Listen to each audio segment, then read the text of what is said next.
3 घंटे के अंदर आई 3 ऐसी खबर। जेल में बंद सिसोदिया हुए पसीने पसीने, केजरीवाल की बढ़ी टेंशन। 24 घंटे पहले बना रहे थे लेडी सीएम बनने का प्लान, अब पूछ रहे हैं दिल्ली पुलिस से बड़े बड़े सवाल। कभी भरी सभा में थप्पड़ लगने पर भी नहीं मांगते थे सुरक्षा, सीएम बनते ही 9 साल में आए 9 बड़े बदलाव। 25 अप्रैल की तारीख केजरीवाल के लिए बड़ी मुश्किल भरी रही। 3 घंटे के भीतर उनके पास 3 ऐसी खबरें आई जिसे सुनते ही उनका माथा ठनक गया। जेल में बंद सिसोदिया तो सुनते ही भावुक हो गए। 24 घंटे पहले तक दिल्ली में लेडी सीएम का प्लान एक्टिव हो रहा था। खबर थी केजरीवाल इसी तैयारी में हैं कि अगर जेल जाना पड़ा तो अपनी पत्नी सुनीता केजरीवाल को सीएम बना देंगे, लेकिन उससे पहले ही उन्हें दिल्ली पुलिस को तलब करना पड़ गया।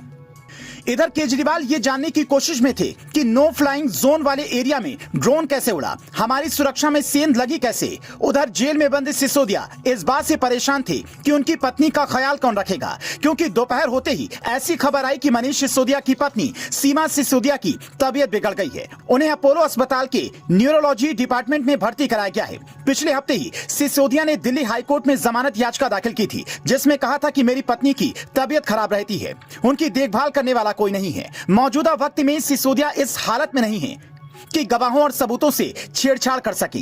सिसोदिया को जमानत तो मिली नहीं और पत्नी की तबीयत खराब हो गई। केजरीवाल इधर सुरक्षा में सेंध से परेशान थे। उसी बीच आम आदमी पार्टी के लिए झटका देने वाली एक और खबर सामने आई। जिस एमसीडी चुनाव में आपने बीजेपी को परास्त कर खूब जश्न मनाया, उनकी एक पार्षद सुनीता ने बीजेपी ज्वाइन कर ली। यह खबर इसलिए अहम है क्योंकि एमसीडी चुनाव में आपको 134 सीटें मिली, जबकि बीजेपी को 104 सीटें मिली। 26 अप्रैल को मेयर चुनाव होना है। ऐसे में ये अगर कुछ और पार्षदों ने पाला बदला तो बड़ी मुश्किल खड़ी हो सकती है।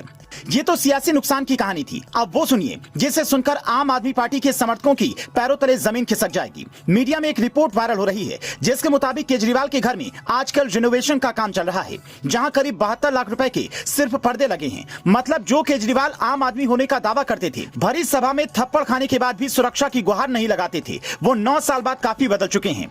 पहला बदलाव, सरकारी गाड़ी से चलने से इनकार करने वाले धीरे धीरे सरकारी गाड़ी को अपना लिया। दूसरा बदलाव, सरकारी बंगले में फिजूल खर्ची का विरोध, पर अब खुद लाखों लगाकर रिनोवेशन करवा रही हैं। तीसरा बदलाव, पहले भ्रष्टाचारियों को जेल भेजने की बात करते रहे, अब खुद भ्रष्टाचार के आरोपी बन गए।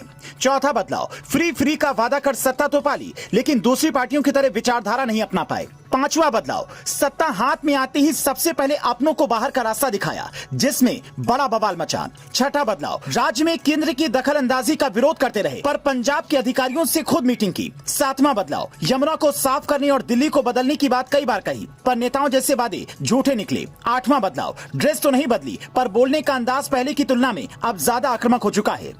नौवां बदलाव, अन्ना आंदोलन से निकलकर पहले सत्ता में आए, अब दिल्ली पंजाब के बाद नजर पूरे देश पर। जो लोग केजरीवाल की सियासत को नजदीक से समझते हैं, वो कहते हैं कि इनके लिए अपना हित सर्वोपरि है। पार्टी और सरकार की बात जब आती है तो केजरीवाल की राय सबसे अलग होती है। जो लोग आम आदमी पार्टी को आज भी आम आदमी की पार्टी मानते हैं, उन्हें इस रिपोर्ट पर अपनी राय जरूर देनी चाहिए।